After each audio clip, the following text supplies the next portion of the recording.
Hey, Lance here, the Vintage Speaker Audiophile.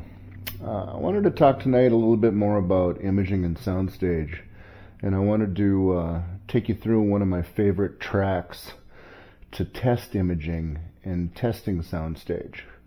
The name of the track is Amused to Death by Roger Waters, and in this track they have some voice speaking that comes from the left at a roughly 90-degree angle, and then there's a little brief speaking from the right at a 90-degree angle, almost a little bit from past 90 degrees, almost over your left shoulder in some cases.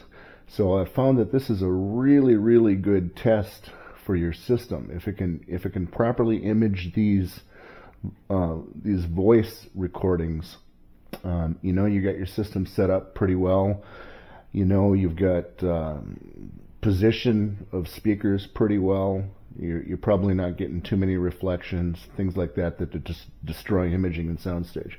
So a real quick primer. Imaging is the ability to place instruments in space. So typically you would have your vocals in the center in between the speakers.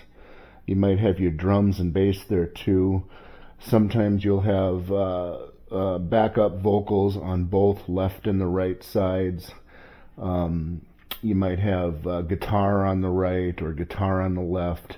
Anyway, imaging is the ability to place these instruments and voice in a three-dimensional space that includes behind you.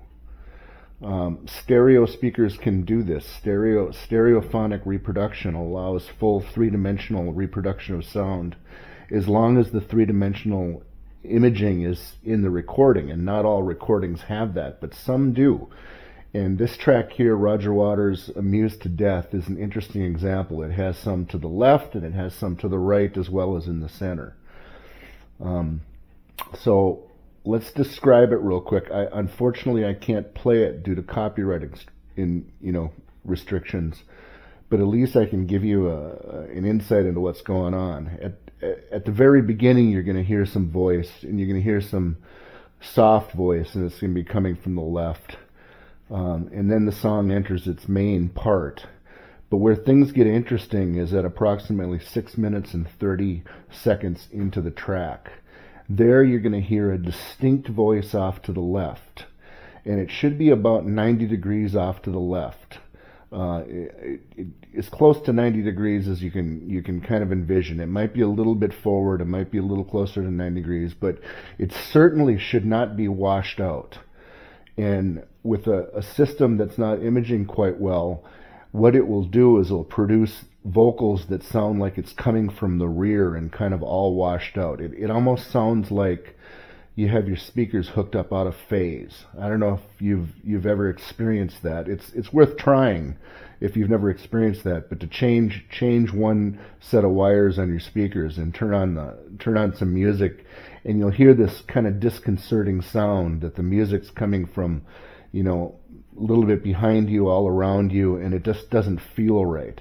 Whereas when you have your speakers set up properly, you'll get very hard center imaging, very clear, with a soundstage that makes sense with respect to the song.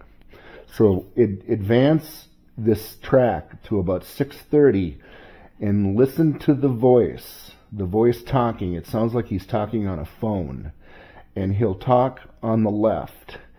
But then there's a very subtle piece of imaging that comes at approximately 7 minutes and 40 seconds.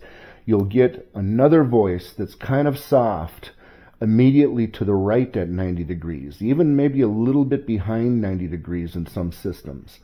And it'll be very short. It runs about 5 or 6 seconds, so you got to catch it. But if you can get this, if your system is accurately imaging on the right and accurately imaging on the left, then you got your system set up pretty well. So this is one of my favorite tests. I use this test with some other ones that I've talked about before, but this is really one of my favorites because it's very subtle, and you need a good system that's imaging well, producing a nice soundstage to resolve it. So give it a try and let me know what you think in the comments. Again, this is Lance, the Vintage Speaker Audiophile, and thanks for listening.